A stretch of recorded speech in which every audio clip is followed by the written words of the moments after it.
Well, on First of Five, we started to tell you about the Steel City-based film Concussion, which revealed some of the grim realities of playing football. Players often are injured while playing, but that doesn't seem to stop them. The question is, why? As part of a special three-part series, Cydney Cooper sat down with some of the best players here in the Mountain State to find out what it is about football that keeps players coming back. So, Cydney, what were the players' reasons? Well, the reasons actually varied for each player, but what I did find is that players are passionate about football just as dancers are about dancing or cooks are about cooking. If there is there risk of injury? Absolutely. But it's the passion that drives them, and it's something that only they may be able to explain.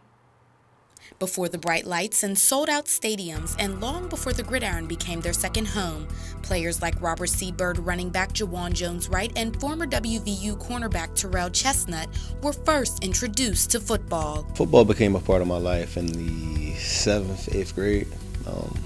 It was introduced to me by a couple of my friends. I was like 180, big kid.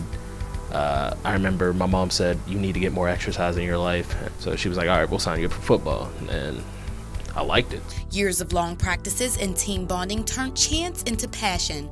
Both players grew to love the game for their own reasons. The teamwork aspect of everything, you know, how a lot of people from different places can come together collectively and form a team and be able to work together. You know. The competitiveness, the passion just to be like number one, it just gets me fired up just thinking about it. That same fire leads players to the field where they lay it all on the line for a chance at victory.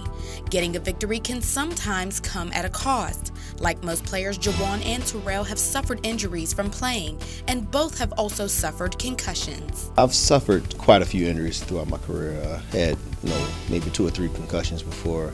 I had 2 shoulder surgeries and I tore my ACLs. Going into football, I dislocated my collarbone. I suffered a concussion back in like the 5th grade.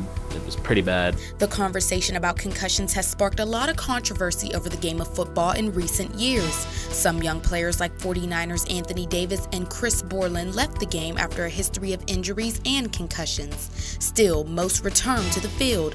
Past the injuries, past the pain, but why? My teammates, I know they count on me and I count on them, and they always know that no matter what I'm hurting, they keep me going and keep me positive, motivated. I love the competitiveness. I love the drive. It just makes you want to push so much harder for everything in life, and that's why I'm a good student, good athlete, just because of football.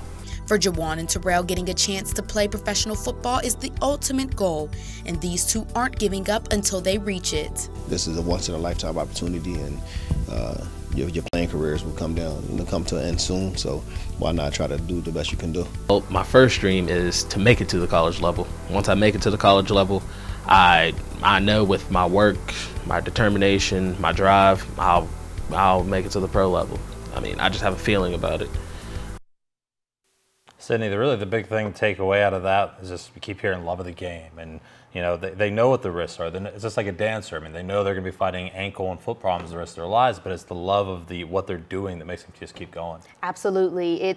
It's one of those things where both of them just explain you don't quit. Yeah. You don't just stop because you get hurt one time. Absolutely. And give it up. You go back and you try again. Yeah. And that's what they both said. Well, excellent job with that. Tell us what's coming up in part 2 of your series. Well, everyone be sure to tune in next Monday. We have an exclusive interview with NFL Pro Football Hall of Famer Jerome "The Bus" Bettis. Now, he's going to take us through his journey and also reveal some of the truths about the NFL and their knowledge of the dangers of football. He gets pretty honest, so you'll want to tune in for that. And Jerome Bettis looking good there. I mean, he really looks the same as he did in his playing days. He does. Doesn't look like he's aged a day. Nope, still big, still big, still a bus, Yeah, that's still for a sure. Bus, exactly. All right, stay tuned, everybody. Your complete First Alert forecast is next.